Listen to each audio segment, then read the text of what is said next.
السلام علیکم ناظرین، آپ دیکھ رہے ہیں ایوری ڈے اسلام چینل۔ حضرت رابعہ بصری رحمۃ اللہ علیہ کی پیدائش سے پہلے آپ کے والد حضرت شیخ اسماعیل کے ہاں 3 بیٹیاں تھیں۔ چونکہ آپ ان کے بعد پیدا ہوئی، اسی مناسبت سے آپ کا نام رابعہ رکھا گیا۔ عربی زبان میں رابعہ چوتھی کو کہتے ہیں۔ آپ ایک غریب ترین گھرانے میں پیدا ہوئیں۔ آپ کے والد حضرت شیخ اسماعیل اگرچہ دنیاوی مال و دولت سے محروم تھے، لیکن آپ قناعت کی دولت سے مالا مال تھے۔ آپ چونکہ متقی اور پرہیزگار تھے، لہٰذا آپ کو دولت دنیاوی سے محرومی پر کوئی شکوہ تھا، نہ شکایت۔ آپ پیکر تسلیم و رضا تھے، ہر حال میں اللہ کے شکر گزار اور توکل و قناعت کی دولت پر خوش، فقر پر فخر کرنے والے۔ فاقہ ہوتا تو خاموشی سے برداشت کرتے۔ حضرت رابعہ کی ابتدائی زندگی اسرار و معرفت کے عظیم الشان واقعات سے بھرپور ہے، جس سے معلوم ہوتا ہے کہ آپ کا بچپن عام طور پر باقی بچوں سے مختلف تھا۔ شیخ فرید الدین عطار فرماتے ہیں کہ جس رات حضرت رابعہ بصری پیدا ہوئیں، شیخ اسماعیل کے گھر کے بے سر و سامانی کا یہ عالم تھا کہ گھر میں کوئی اضافی کپڑا تک نہ تھا جس سے نومولود کو اڑایا جا سکے، اور نہ ہی رات کے وقت چراغ جلانے کے لیے گھر میں تیل موجود تھا، اور نہ ہی نومولود کی ناک پر لگانے کے لیے تیل کی کوئی بوند موجود تھی۔ یہ حالت ظاہر دیکھ کر حضرت رابعہ رحمۃ اللہ علیہ کی والدہ نے آپ سے کہا کہ ہمسائے کے گھر جائیں اور تھوڑا سا تیل مانگ لائیں تاکہ گھر میں روشنی کی جا سکے اور دوسرا نومولود کی ناک پر تیل لگایا جا سکے۔ حضرت شیخ اسماعیل نے اس بات کا عہد کر رکھا تھا کہ سوائے اللہ تعالیٰ کے کسی سے بھی کچھ نہ مانگیں گے، مگر بیوی کے اصرار پر مجبور ہو کر ہمسائے کے گھر گئے، ہلکی سی دستک دی، جب کوئی نہ آیا تو آپ واپس لوٹ آئے اور بیوی سے کہا کہ وہ دروازہ نہیں کھول رہے۔ اسی بے بسی کے عالم میں آپ کی آنکھ لگ گئی، خواب میں حضور صلی اللہ علیہ وآلہ وسلم کی زیارت نصیب ہوئی۔ حضور صلی اللہ علیہ وآلہ وسلم نے فرمایا، شیخ اسماعیل غمگین نہ ہو، یہ ایسی مقبول اور برگزیدہ لڑکی ہے کہ میری امت کے 70,000 آدمی اس کی شفاعت سے بخشے جائیں گے۔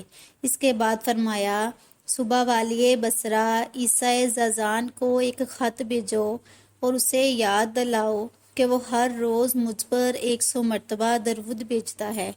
وہ جمعہ کی رات کو 400 بار درود بھیجتا ہے، لیکن اس جمعہ کی رات کو وہ درود بھیجنا بھول گیا ہے۔ اس کا کفارہ یہ ہے کہ وہ حلال کمائی میں سے 400 دینار اس شخص کو دو جو یہ پیغام تم تک پہنچا رہا ہے۔ حضرت شیخ اسماعیل جب بیدار ہوئے تو آنکھوں سے آنسو روا تھے۔ حضور صلی اللہ علیہ وآلہ وسلم کی ہدایت کے مطابق امید بصرہ کے نام خط تحریر کیا اور اللہ کا نام لے کر گھر سے نکل کھڑے ہوئے۔ دل میں یہ خیال بھی بار بار آ رہا تھا کہ میں نے عہد کر رکھا ہے کہ اللہ کے سوا کسی کے آگے دست دراز نہیں کروں گا، کہیں میں اپنے وعدے سے پھر تو نہیں رہا، کیونکہ میر بصرہ کے دربار میں جا رہا ہوں۔ تقویت ملتی ہے کہ یہ تو حضور صلی اللہ علیہ وآلہ وسلم کا حکم ہے، اور حضور صلی اللہ علیہ وآلہ وسلم کا حکم خدا کا حکم ہے۔ جب آپ رحمت اللہ علیہ امیر بصرہ کے محل کے سامنے پہنچے تو وہاں کے درباروں نے نہایت حیرانی سے آپ کی طرف دیکھا۔ آپ آگے بڑھے اور کہا کہ میں امیر بصرہ سے ملنا چاہتا ہوں۔ ان میں سے ایک دربان نے آپ پر طنز چلاتے ہوئے کہا، کیا وہ تم سے بھی ملنا چاہیں گے؟ آپ رحمت اللہ علیہ نے فرمایا، یہ تو مجھے معلوم نہیں، البتہ تمہارا مجھ پر بڑا احسان ہوگا اگر تم میرا یہ خط امیر تک پہنچا دو۔ اچھا تو خط بھی لے کر آئے ہو، چلو تمہارا یہ بھی کام کر دیتے ہیں، نہ جانے اس میں کس کس کی سفارش ہوگی۔ یہ کہہ کر ان میں سے ایک دربان آگے بڑھا اور آپ رحمت اللہ علیہ کے ہاتھ سے وہ خط لے لیا۔ امیر بصرہ اس وقت دربار میں موجود تھے۔ دربان نے دربار کے آداب بجا لاتے ہوئے اجازت لے کر وہ خط امیر کے سامنے رکھ دیا۔ امیر بصرہ نے جو ہی کاغذ کے ٹکڑے پر نظر ڈالی تو گھبرا کر اپنی جگہ سے اٹھ کھڑا ہوا اور بولا، وہ معزز شخص کہاں ہے اور یہ خط تمہیں دے کر چلا تو نہیں گیا؟ عرض کی گئی، نہیں حضور، ہم نے اسے محل کے دروازے پر روکا ہوا ہے۔ امیر بصرہ نے کہا، ہم اسے اعزاز و اکرام کے ساتھ اپنے محل میں طلب کرتے، لیکن جو پیغام وہ لایا ہے اس کا تقاضا یہ ہے کہ ہم خود بنفس نفیس اس کے استقبال کے لیے محل کے دروازے پر حاضر ہوں۔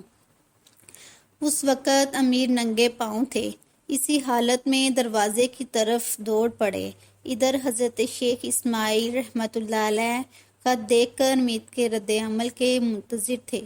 محل کے دربانوں نے شیخ اسماعیل کی طرف اشارہ کر کے جو ہی بتایا کہ یہ شیخ اسماعیل ہیں تو امیر نے آپ کو گلے سے لگا لیا اور دربار میں لے جا کر اعلیٰ مسند پر بٹھایا۔ پھر آپ رحمۃ اللہ علیہ کی خدمت میں 400 دینار پیش کیے اور اپنی خطا پر یعنی جمعہ کی رات حضور صلی اللہ علیہ وآلہ وسلم پر درود پاک نہ پیش کرنا بھول گیا تھا، سخت نادم اور اشک بار ہوئے۔ دل کے کسی کونے میں خوشی بھی ہوئی کہ حضور صلی اللہ علیہ وآلہ وسلم نے اس بہانے مجھے یاد تو کیا اور کسی غریب کی مدد بھی ہوئی۔ امیر بصرہ نے کہا، آج سے میں آپ کے لیے امیر بصرہ نہیں بلکہ آپ کا خادم ہوں۔ آج کے بعد آپ کا جب جی چاہے میرے پاس تشریف لے آنا۔ بعد ازاں میں امیر بصرہ نے بڑے اعزاز و اکرام کے ساتھ آپ رحمۃ اللہ علیہ کو رخصت کیا۔ 400 دینار کسی خرچیلے آدمی کے لیے بھی کم نہ تھے، پھر حضرت شیخ اسماعیل جیسے کنات کے لیے یہ تو بہت ہی زیادہ مال اور دولت تھا۔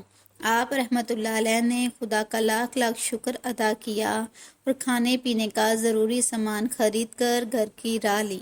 آپ کی بڑی بیٹی گھر سے باہر نکلی، خچر پر اتنا ڈھیر سارا سامان دیکھ کر اس کی چیخ نکل گئی۔ بچی کی چیخ سن کر والدہ باہر آئی، باہر کا منظر دیکھ کر اس نے بھی افسوس سے گردن جھکا لی۔ فوراً بولی، اتنا سامان تم کہاں سے لائے ہو؟ مجھے ڈر ہے کہ ضرورتوں سے تنگ آ کر تم نے غلط قدم تو نہیں اٹھا لیا۔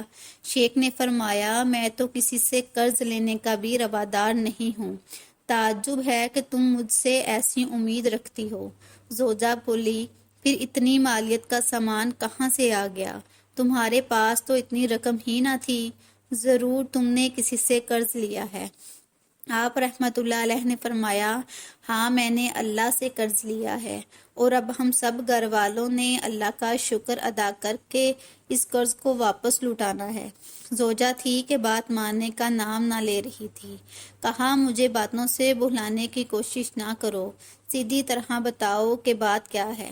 شیخ نے فرمایا، نیک بخت بتاتا ہوں، مجھے سانس تو لینے دو۔ زوجہ بولی، جب تک اصل بات نہ بتاؤ گے ان اشیاء کو ہاتھ بھی نہ لگاؤں گی۔ زوجہ کے درجہ اسرار پر آپ رحمۃ اللہ نے اپنا خواب اور امیر بصرہ کا سارا واقعہ بیان کر دیا۔ زوجہ محترمہ دم سادے سارا ماجرا سنتی رہی۔ پھر دونوں میاں بیوی نے اللہ تعالیٰ کا دیر تک شکر ادا کیا اور اپنی خوش نصیبی پر خوشی کے آنسو بہاتے رہے۔ حوالہ سیرت حضرت رابعہ بصری۔